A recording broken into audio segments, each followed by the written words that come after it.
नमस्कार विद्यार्थी मित्रों, श्री एच.एल. पटेल सरस्वती विद्यालय मोड़ासाना ऑनलाइन क्लास में आपનું સ્વાગત છે। આજે આપણે ધોરણ 11 ચેપ્ટર 2 સંબંધ અને વિધેયમાં વિધેયના પ્રદેશ મેળવવાના એના વિસ્તાર મેળવવાના દાખલા જોઈશું।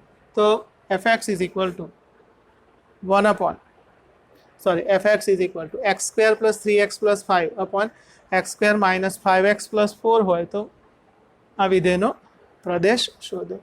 तो विधेयનો प्रदेश એટલે શું? તો કે અહીંયા જો કોઈ x ની શરત આપેલી હોય તો એ શરતને આધીન જે x માટે fx ના મૂલ્ય મળી શકતા હોય એ તમામ x નો ગણ, એટલે કે અહીંયા x ઉપર કોઈ શરત નથી એટલે આપણે x belongs to r લઈશું। એટલે કે અહીંયા શું થશે કે domain of f is equal to x belongs to r such that fx વ્યાખ્યાયિત હોય, એટલે કે fx ની આપણને કિંમત મળતી હોય। તો અહીંયા આપણે જોઈએ કે આ પદ ક્યારે વ્યાખ્યાયિત હોય તો જ્યારે અંશની અંદર પદાવલી અને છેદની અંદર પદાવલી હોય તો આપણે ધ્યાન રાખવાનું છે કે છેદની પદાવલી 0 ન થવી જોઈએ। x ની કિંમતો માટે છેદની પદાવલી 0 ના થવી જોઈએ। અંશમાં 0 થાય તો આપણને કોઈ પ્રોબ્લેમ નથી। એટલે અહીંયા તો x² - 3x + 5 તો કોઈ પણ x belongs to r માટે એ પોતાની વેલ્યુ એની મળશે। અહીંયા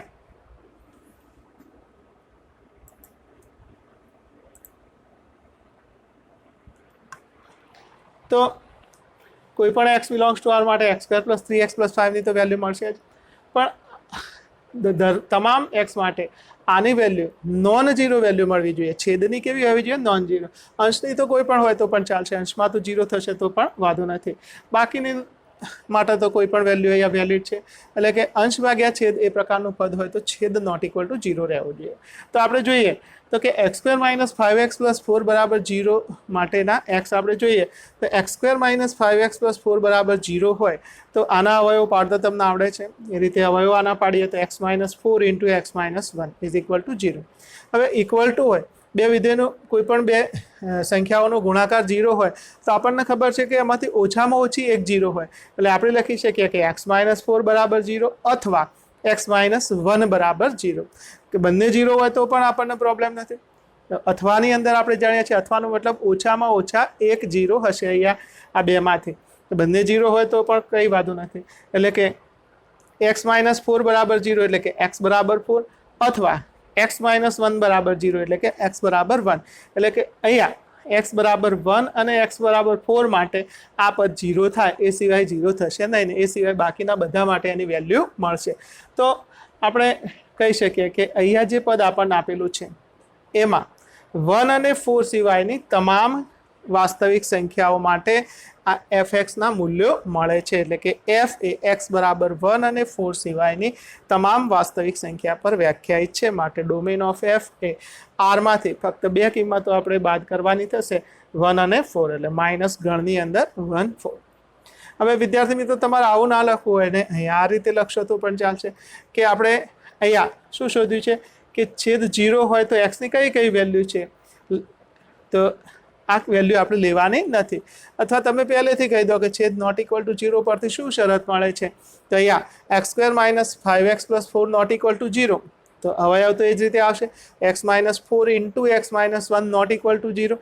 હવે નોટ ઇક્વલ ટુ 0 છે બે સંખ્યાઓનો ગુણાકાર, એનો મતલબ શું થાય કે આ પણ નોટ ઇક્વલ ટુ 0 અને આ પણ નોટ ઇક્વલ ટુ 0, બંને નોટ ઇક્વલ ટુ 0 હોવા જોઈએ। દ મોર્ગનના નિયમ પ્રમાણે અહીંયા જેમ અથવા આવશે એમ ત્યાં શું આવશે અને, જેમ યોગગણનું છેદગણ, છેદગણનું શું થાય છે યોગગણ। તો x - 4 નોટ ઇક્વલ ટુ 0 એટલે કે x નોટ ઇક્વલ ટુ 4 અને x - 1 નોટ ઇક્વલ ટુ 0 એટલે કે x નોટ ઇક્વલ ટુ +1। તો આ બેમાંથી તમે ગમે તે રીતે લખી શકો છો। તો આપણો ફાઇનલ આન્સર થયો domain of f is equal to r minus ગણની અંદર 1 4।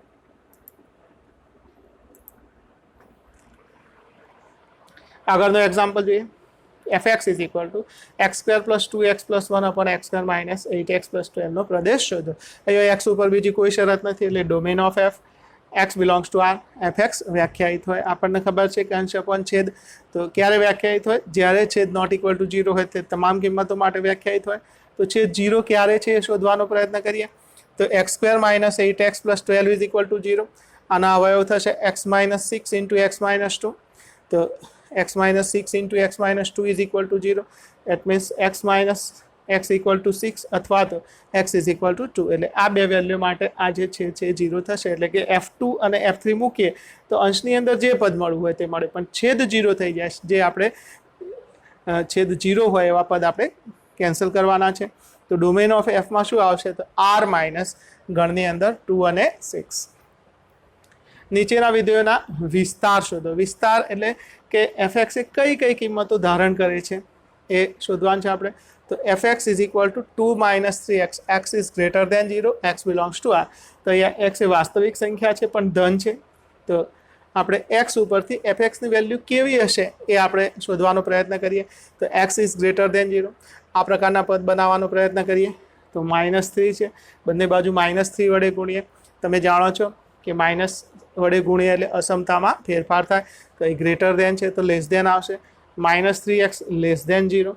પછી અચળ પદ, પહેલાં આપણે એક્સનો ગુણક જે હોય એના વડે ગુણી નાખવાના. કોઈ પણ 3, 4, 5 પ્લસ હોય માઇનસ હોય તે રીતે અસમતામાં ફેરફાર થાય અથવા તો ન થાય રીતે પદ આપણને મળશે. પછી અચળ પદનું કામ કરવાનું. તો અહીંયા જે અચળ હોય 2 છે તો 2, 3 હોય તો 3, 4 હોય તો 4 ઉમેરવાના, બાદ કરવાના, જે કામ કરવું એ કરવાનું. તો અહીંયા 2 ઉમેરવાના છે તો બધી બાજુ 2 ઉમેરશું એટલે આપણને fx મળી જશે. તો fx ઇઝ લેસ દેન 2. એટલે કે fx ને આપણે y કહીએ તો y ઇઝ લેસ દેન 2. એટલે કે અહીંયા fx ની કિંમતો આ શરત માટે 2 થી નાની હશે. એટલે કે રેન્જની અંદર 2 કરતાં નાની સંખ્યાઓ આવશે. પણ શું એ બધી જ કિંમતો આવશે? તો જો આ બધા જ પદ રિવર્સ પણ સાચા હોય તો આપણે કહી શકીએ કે 2 ની કિંમત y ની કિંમત એ 2 કરતાં ઓછી છે અને એ બધી જ કિંમતો y તરીકે મળવા માટે આપણને x મળશે. બરાબર. તો fx લેસ દેન 2 હોય તો આપણે જાણીએ છીએ કે 2x માઇનસ 3 લેસ દેન 2, 2 કેન્સલ કરો તો -3x લેસ દેન 0, -3 વડે ડિવાઈડ કરો તો x is greater then 0.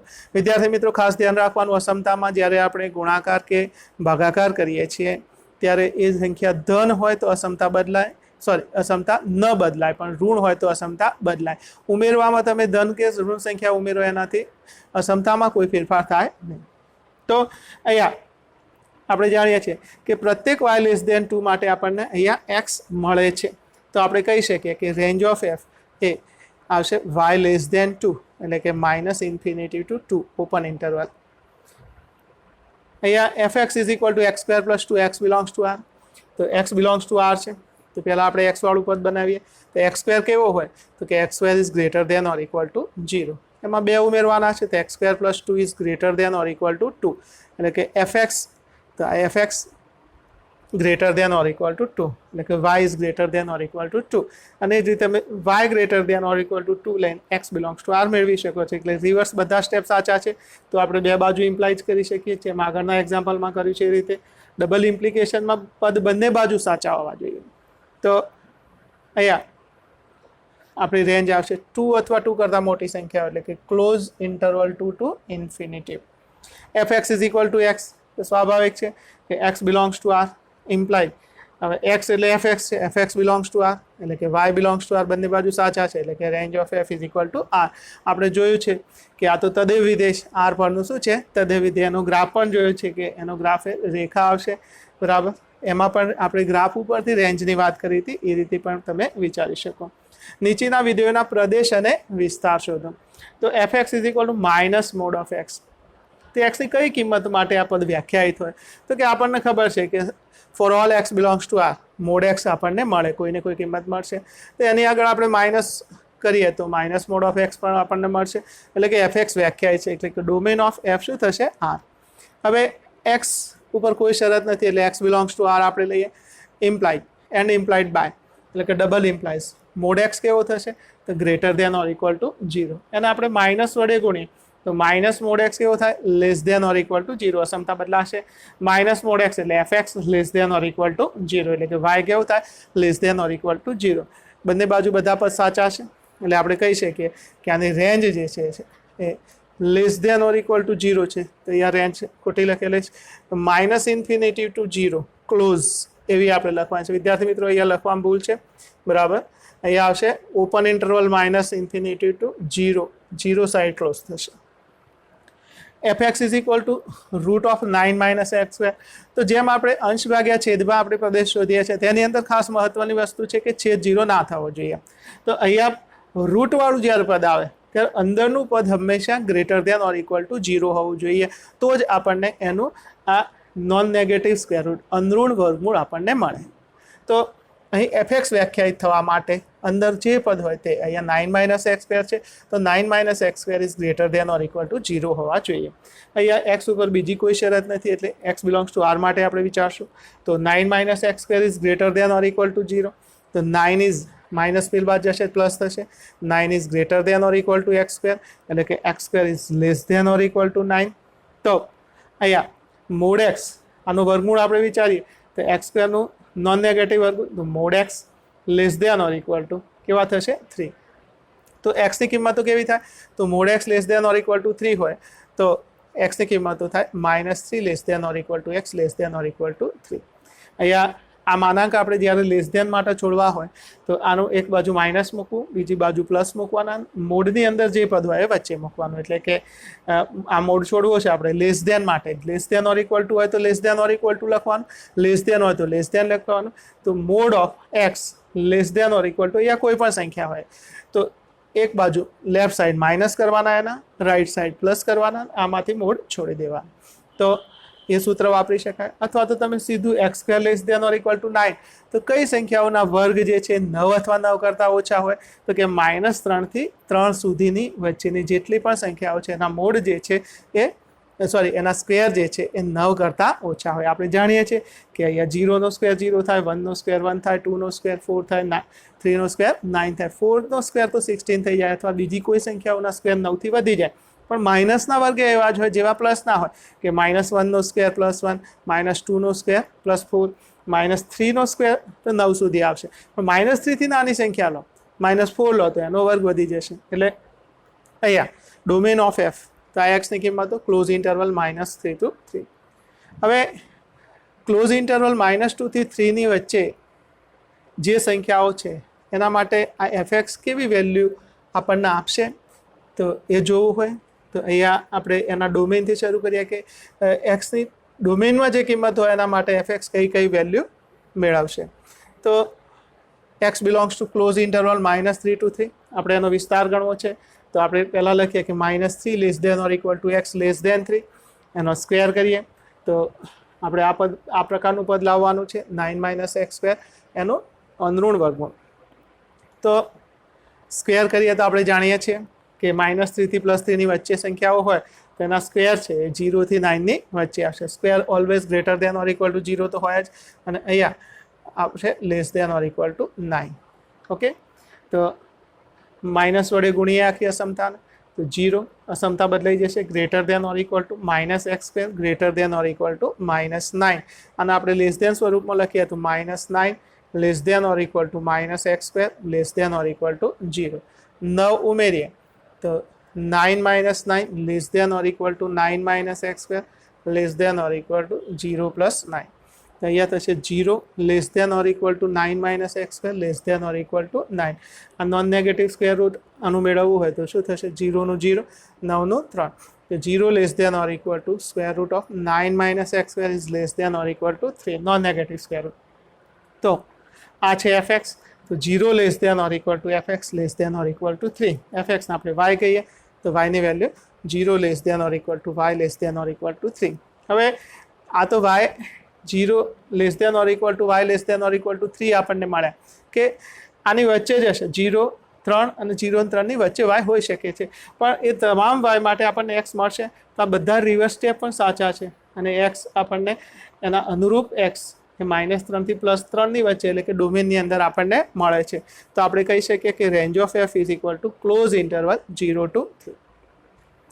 F x is equal to root of x - 1 થી વ્યાખ્યાયિત વાસ્તવિક વિધેય એફનો પ્રદેશ અને વિસ્તાર શોધો. તો આપણે જાણીએ છીએ એક્સ ઉપર કોઈ શરત નથી, એક્સ બિલોંગ્સ ટુ આર માટે આપણે વિચારીએ તો આનો પ્રદેશ એટલે કે એક્સની જે કિંમતો માટે એફ એક્સ વ્યાખ્યાયિત રહેતું હોય એના માટે આપણે જોઈએ તો શું હોવું જોઈએ? તો રૂટની અંદરનું જે પદ છે greater than or equal to 0, એટલે કે x - 1 greater than or equal to 0 જોઈએ.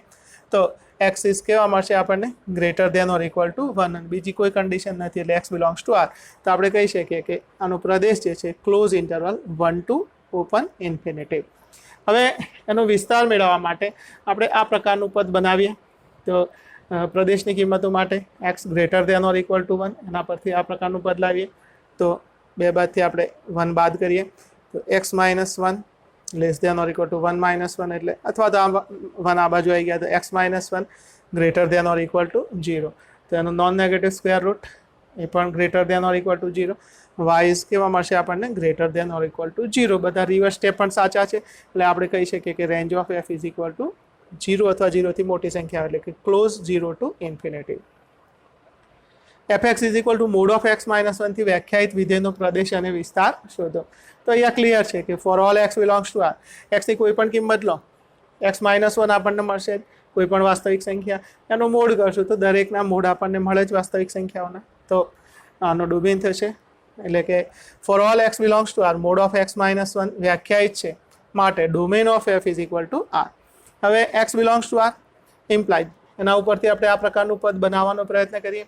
તો x minus 1 belongs to R તો એનો મોડ જે છે આનો મોડ આપણે લઈએ તો મોડ હંમેશા કેવું થાય greater than or equal to 0 છે કે mode of x minus 1 is greater than or equal to 0 A FX છે.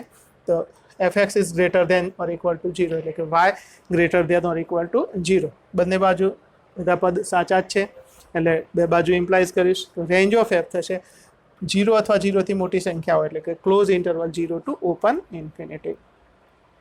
જો એફ ઇઝ ઇક્વલ ટુ ગણની અંદર order pair 1 1 2 3 0 minus 1 minus 1 minus 3 એ ઝેડ ટુ ઝેડ એફએક્સ બરાબર એક્સ પ્લસ બી થી વ્યાખ્યાયિત વિધેય હોય તો એ અને બી શોધો. તો એ આપણે જાણીએ છીએ કે આ ગણ સ્વરૂપે ઓર્ડર પેર સ્વરૂપે આપણને આપેલા છે. અહીંયા f1 ઇઝ ઇક્વલ ટુ 1 થશે, f2 ઇઝ ઇક્વલ ટુ 3 થશે, f0 ઇઝ ઇક્વલ ટુ -1 થશે અને f of -1 is equal to -3 થશે. તો આ ચારમાંથી કોઈ પણનો ઉપયોગ કરીને આપણે એ અને બી શોધવા છે તો બે એ અને બીને સમાવતા આપણે બે ઇક્વેશન લાવીને એને સોલ્વ કરી શકીએ. તો એ જે સરળ હશે એ પ્રમાણે આપણે લખ્યું છે.